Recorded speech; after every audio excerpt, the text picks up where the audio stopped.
tidak cantik. Loba juga begitu. Jadi kama, krodha, kemarahan-kemarahan. Dan loba juga begitu. Kalau kita tidak dikaruniai sifat loba, manusia tidak bisa berkembang. Karena loba lah kita bisa berkembang. Karena loba lah kita bisa menjaga anak istri, menjaga keluarga. Karena loba lah kita mempunyai negara bangsa yang jaya. Jadi loba itu tidak salah. Yang salah adalah kalau loba kita itu tidak ketulungan. Loba tidak disertai dengan kepuasan diri. Jadi kita harus itu puas. Tetapi puas diri itu tidak berarti kita macet. Misalnya saya di kantor jadi manajer.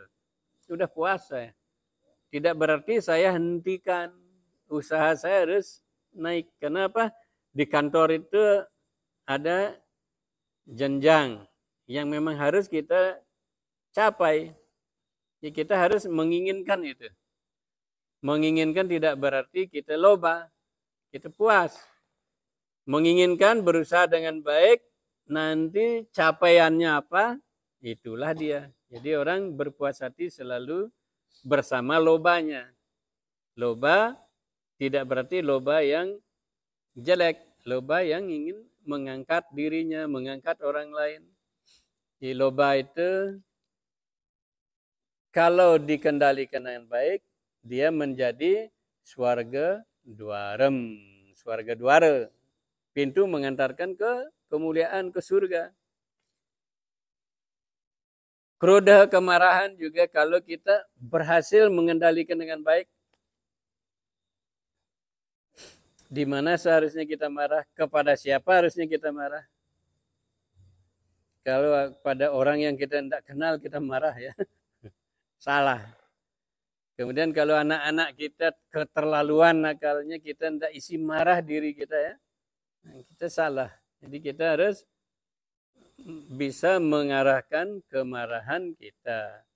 Nah, mereka yang bisa mengarahkan, mengontrol dan mengarahkan marahnya dengan baik, maka marah itu menjadi swarga dwara, tidak lagi menjadi neraka dwara.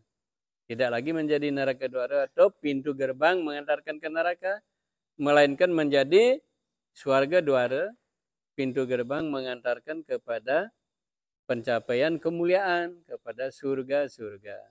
Demikian juga keinginan-keinginan.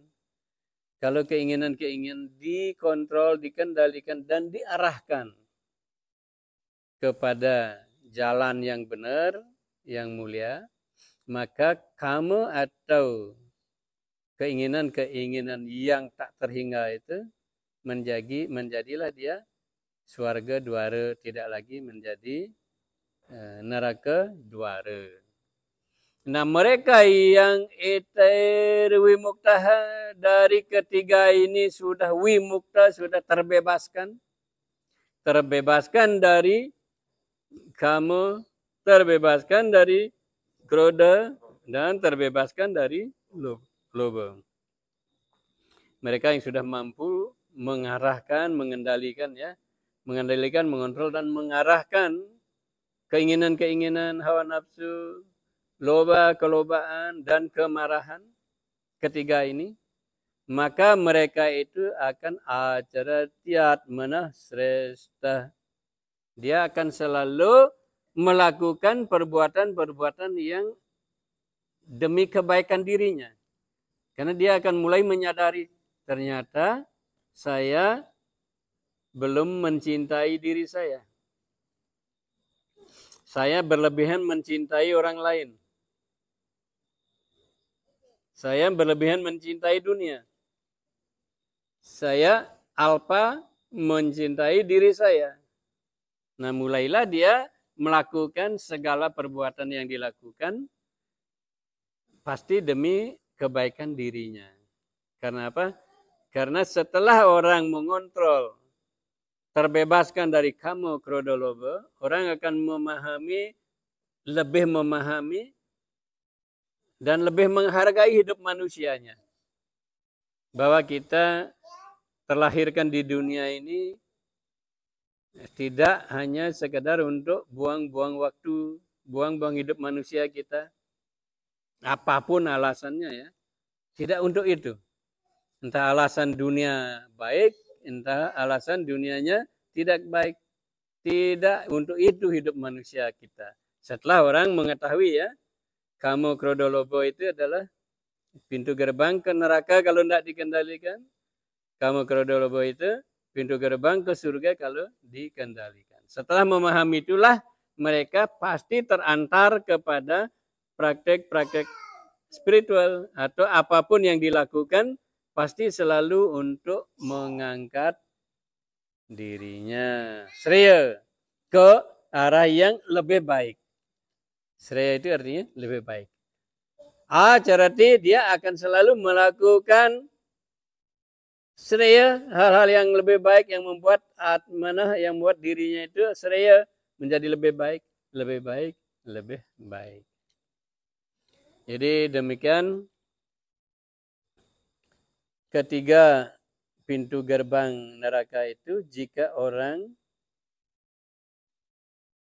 bersama Kamo Krodolobo itu secara bijak ya, tidak menolak Kamo Krodolobo. Karena itu lengket dengan diri kita. Karena diciptakan oleh Tuhan bersama kelahiran kita. Kita tidak menolak itu. Hanya bagaimana secara bijak bersama Kamo Krodolobo. Bagaimana kita secara bijak bersama keinginan-keinginan kita. Tadi saya katakan ada yang perlu harus dipenuhi. Harus diisi. Kalau tidak, bahaya untuk kesehatan kita, bahaya untuk ketenangan kita. Ada juga yang keinginan-keinginan yang kapan kita harus isi, kapan keinginan itu datang, dan harus kita tidak isi. Dan ada keinginan-keinginan yang memang sama sekali harus diabaikan. Begitu juga dengan krote. Kemarahan yang bagaimana, kepada siapa, kapan. Jadi orang harus besar bijak bersama kemarahan juga. Karena banyak sekali orang bisa diperbaiki hanya kalau disertai kemarahan. Kalau tidak dimarahi dia damai aja, tidak apapun jenis nasihat atau bahkan kita kasih hadiah ya, dia tidak akan mau berubah. Dia akan berubah hanya kalau dimarahi. Nah, ada juga yang cara kita marah itu. Marah itu tidak selalu harus ganas ya. Harus wajahnya serem. Ada juga marah itu dengan cara yang halus. Dengan senyum orang bisa marah. Dengan kata-kata yang manis orang bisa marah. Ada bahasa yang dipergunakan untuk menunjukkan marah. Dek, kalau dek terus tidak belajar dengan baik begini, Bapak tidak bisa ngasih uang, sepertinya sepedanya juga, sepeda motornya harus dijual. Itu kan kemarahan, tetapi disampaikan dengan bahasa yang baik. Jadi kemarahan itu berbagai cara untuk kita mengeluarkannya. Nah, kemarahan seperti itu ada yang bisa diperbaiki dengan kemarahan yang hanya senyum. Senyum tidak ngomong, orang langsung berubah. Ada juga kemarahan misalnya istrinya terlalu cerewet, tidak pernah bisa kasih tenang suaminya pulang kantor. Ada kemarahan suami itu barangkali sekian hari tidak pulang-pulang. Ya, baru istri paham dan berubah. Jadi ada perubahan itu terjadi karena kemarahan. Oleh karena itu kemarahan itu harus kita hargai. Hanya saja bagaimana cara kita bersama kemarahan itu. Kadang-kadang kan hanya mata aja gini kan marah kan. Tidak harus marah itu menghancurkan. atau memperlihatkan keganasan. Nah, itulah cara kita bersama kemarahan. Kemudian loba. Lobanya juga gitu, bagaimana cara kita bersama kelobaan. Kurang lebih sama dengan Kamo dan Krodo tadi. Nah, mereka yang wimukta bisa bersama kemarahan dengan cara bijak. Mereka itu pasti akan selalu berbuat kebaikan untuk dirinya. Dan pasti akan menolak segala perbuatan-perbuatan yang akan menjatuhkan dirinya. Itu kalau orang sudah wimukta, sudah bebas dari etair. Tamo dua istribir dari tiga pintu gerbang neraka tersebut. Nggih, rahayu.